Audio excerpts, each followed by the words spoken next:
सचिन पायलट को हाईकोर्ट से clean chit मिल चुकी है। तत्कालीन मुख्यमंत्री अशोक गहलोत द्वारा सचिन पायलट और अन्य लोगों पर लगाए गए सरकार गिराने और विधायकों की खरीद फरोख्त के आरोप पूरी तरह फर्जी साबित हुए, जिसके बाद बीजेपी प्रदेश अध्यक्ष मदन राठौड़ ने गहलोत पर तंज कसते हुए कहा कि जनता सब जानती है। सब जानते हैं कि गहलोत साहब अपने विधायकों को लेकर होटलों में बैठे थे। उसी समय उनके जो उप मुख्यमंत्री थे वो अपने समर्थक सचिन पायलट जी अपने समर्थक विधायकों को लेकर, मैं कह रहा था एसीबी ने आज उनको क्लीन चिट दे दी, चार्जशीट पेश कर दी कोर्ट में कि अशोक गहलोत के खिलाफ लगाए गए आरोप तथ्यहीन है। इस बारे में आप क्या कहना चाहिए आपके सरकार के?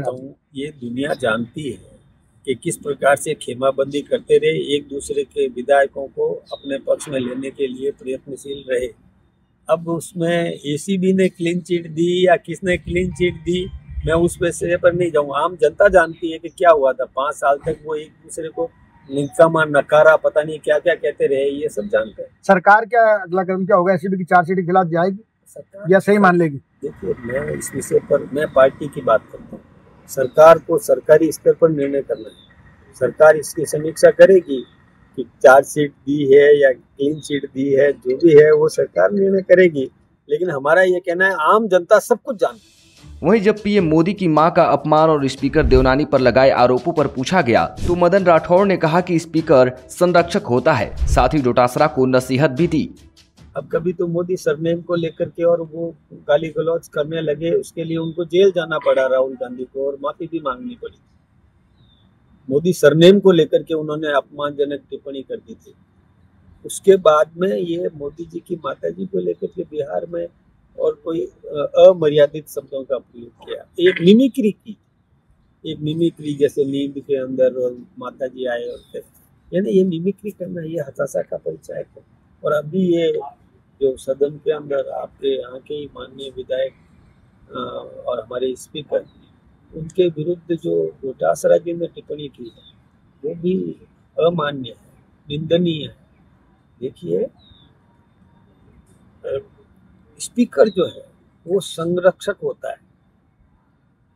विधानसभा का एक प्रकार से निष्पक्ष, पक्ष और विपक्ष दोनों का संरक्षक होता है। स्पीकर के लिए दोनों सदस्य चाहे पक्ष के हों या विपक्ष के हों वो बराबर होते हैं। अब वो कह रहे हैं कि कैमरे लगाए और उनकी निजता का हरण हो रहा है। अब एक बात तो समझना चाहिए कि राजनीति के अंदर कोई विधायक बन जाए और विधायक बने तो पहले तो वो उसका व्यक्तिगत जीवन नहीं रहता है, वो सार्वजनिक जीवन है, क्योंकि विधानसभा में जा रहा है, अपने क्षेत्र की बात रखने के लिए जा रहा है। तो विधानसभा के अंदर जो सदस्य जा रहा है विधायक बन करके, वो सार्वजनिक जीवन है, उसका व्यक्तिगत जीवन नहीं है। और विधानसभा में जा रहा है तो क्या निजता है उसकी, क्या उसका निजता का कोई हरण हो रहा है? दूसरी बात है, कैमरे नए नहीं लगे। कैमरे जिस समय विधानसभा बनी तब से लग रहे हैं।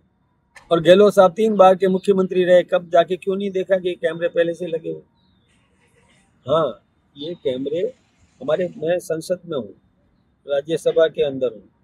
राज्यसभा में विपक्ष चिल्लाता है, साहब हमारी तरफ कैमरा क्यों नहीं कर रहे हो?